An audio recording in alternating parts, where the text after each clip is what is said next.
Саламатсыңарбы, кымбаттуу балдар? Баарыбыз сабакка даярбызбы? Анда эмесе балдар, бүгүнкү сабагыбызды баштайбыз. Эми балдар, бүгүнкү сабактын темасын айтып баштаардан мурда биз силер менен өткөн сабакты кайталап кетели. Ал үчүн балдар, төмөндөгүдөй суроолорго жооп берип кетели. Айлана чөйрөнүн параметрлерин өлчөө кайсы информациялык процессти чагылдырат? Биринчи сактоо, экинчи коргоо, үчүнчү берүү, төртүнчү алуу. Демек, бул алуу процесс экен. Ал эми экинчи сурообуз. Телефондон алган маалымат боюнча адам кандайдыр бир буйрукту аткарды. Бул кайсы информациялык процесс? Биринчи жаратылыштагы, экинчи коомдогу, үчүнчү техникадагы, төртүнчү бардыгы. Демек, бул коомдогу информациялык процесс болуп эсептелет экен. Азаматсыңар балдар. Эми балдар, жаңы темага киришели. Анда эмесе бүгүнкү темабыз дүйнөнүн информациялык сүрөттөлүшү, айлана чөйрөдөгү объекттер. Объект түшүнүгү, объекттин касиети жана параметри. Анда эмесе балдар, бүгүнкү сабагыбыздын максаты объект жана анын параметрлери жөнүндө кеңири түшүнүк аласыңар. Объекттердин параметрлерин аныктоо ыкмаларын салыштырасыңар. Объекттердин параметрлерин жана касиеттеринин жашоо турмуштагы маанисин аныктайсыңар. Балдар, эми темага киришерден мурда мен силерден дагы бир суроого жооп берип кетишиңерди суранат элем. Суроо: булардын кайсылары объект болуп эсептелет? Биринчи А, Г, экинчи Б, В, үчүнчү Г, Б, төртүнчү бардыгы. Кана балдар жооп берип көрөлүчү? Демек, булардын баары объект болуп эсептелет экен.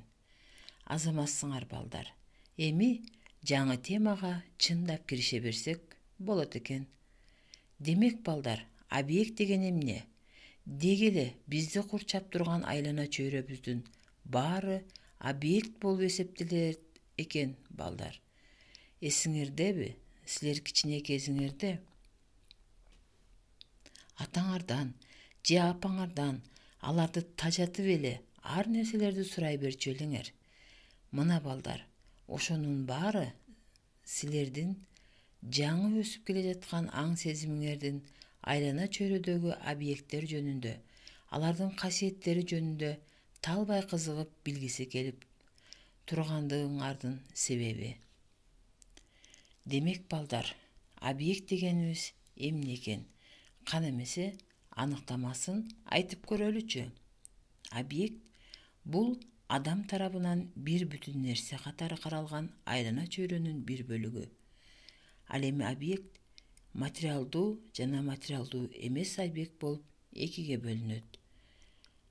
Мында материалдуу объектти карап көрөлү. Материалдуу объекттер экиге бөлүнөт экен. Табигый жана жасалма объекттер болуп. Ал эми табигый объекттерге мисалы асман планеталары, ал эми жасалма объектке болсо мисалы роботтор жана башкалар. Эми материалдуу эмес объектти карайлы. Ал символдук, графикалык жана үндүк болуп бөлүнөт экен. Символдукка булар жазуулар, графикалыкка сүрөттөр, ал эми үндүккө бул музыкалар кирет экен. Мындан сырткары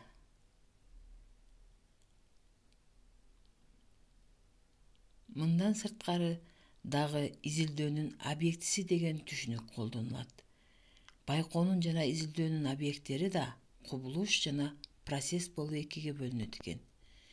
Кубулуш бул жаратылыштагы кубулуштар, ал эми процесс бул турмушта болуп жаткан процесстер. Эми балдар, азыр болсо силер менен bir кичинекей кызыктуу оюнду ойноп кетели. Ал оюн сырдуу үкөк деп аталат. Демек, мен силерге ал объекттин кээ бир белгилерин айтам, силер болсо бул объект эмне экендигин айтышыңар керек. Кан эмесе, бул эмне? Бул түсү кара, компьютердин bir bölүгү, компьютердин объекттер менен иш алып барат, колдонуучунун эң керектүү жардамчысы, жандуу жаратылышта тууганы бар. Демек, жашыруун үкөктү таап көрөлүчү балдар. Азаматсыңар балдар. Албетте, бул электрондук чычкан. Ушуга окшош оюндарды ар бириңер кичинекейиңерден көп ойногонсуңар. Эми балдар, эмне үчүн мен силерге бул оюнду ойноттум? Анткени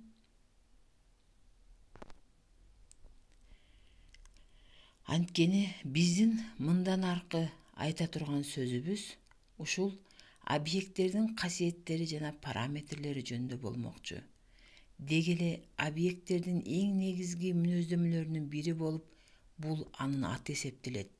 Ар бир объекттин сөзсүз түрдө аты болот. Ал ат жалпы жана энчилеш болушу мүмкүн экен.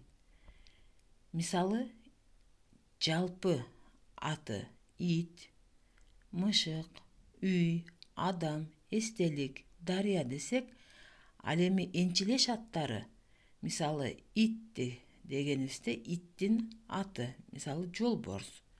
Бул иттин аты болушу мүмкүн. Үй десек, ал Асандын үйү. Адам, ал Айнаш. Эстелик болсо, ал Лелиндин эстелиги десек, бул энчилеш аттары болуп эсептелет экен. Эми балдар, дагы бир мисалды карап өтөлү. Сыналгы объектисин карасак. Сыналгы объектиси бул объекттин касиеттери жана параметрлери. Сандык мүнөздөмөсү бул сыналгынын узуну, туурасы, бийиктиги, диагоналы жана салмагы болот экен. Ал эми сапаттык мүнөздөмөсү түрү, түсү, аты, сапаты, чыккан жери. Демек, параметрлер да эки түргө бөлүп карасак болот экен. Эми балдар, мындан төмөндөгүдөй аныктамаларды айтсак болот экен. Объекттин сандык мүнөздөмөсүн көрсөткөн параметрлери бул чоңдук деп аталат экен. Мисалы, салмак, узундугу, туурасы, өлчөмү. Ал эми объекттин сапаттык мүнөздөмөсүн көрсөткөн параметрлери бул белгилери деп аталат экен. Мисалы, түсү, мазмуну, түрү, тиби, формасы, даамы, жыты, материалы жана башкалары. Эми балдар, параметр деген эмне экен? Параметр бул ар кандай маанилерге ээ болгон жана объекттин кандайдыр бир касиетин мүнөздөгөн чоңдугу же белгиси.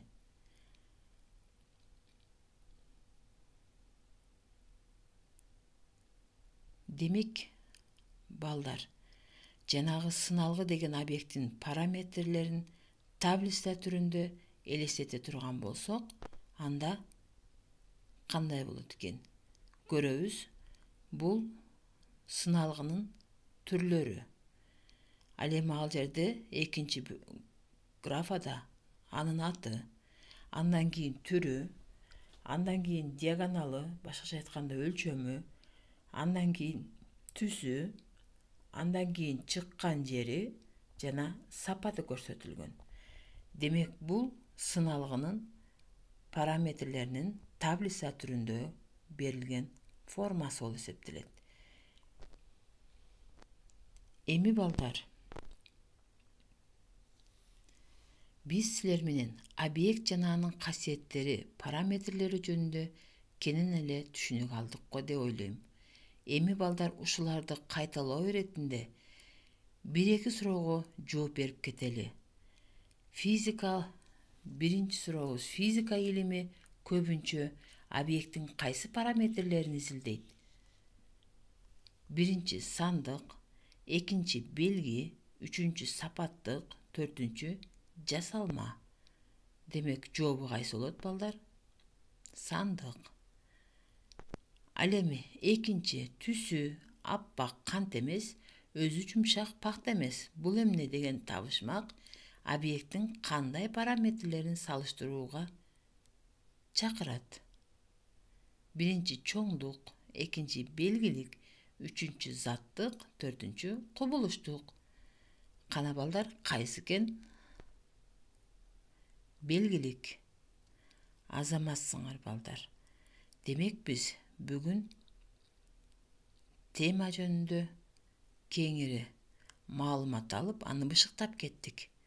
Азаматсыңар балдар. Эми үйгө тапшырма жазып алалы.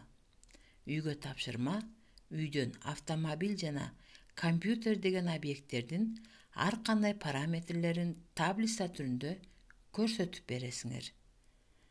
Мисалга, автомобиль объектиси мен атайын даяр кылып койдум. Буларды силер ушул жерге эле толтуруп коесуңар графаларды. Экинчи компьютер объектиси. Демек бул жерди дагы толтуруп коебуз. Демек балдар, тапшырма деле түшүнүктүү болду окшойт. Ушуну менен балдар, бүгүнкү сабагыбыз аягына чыкты.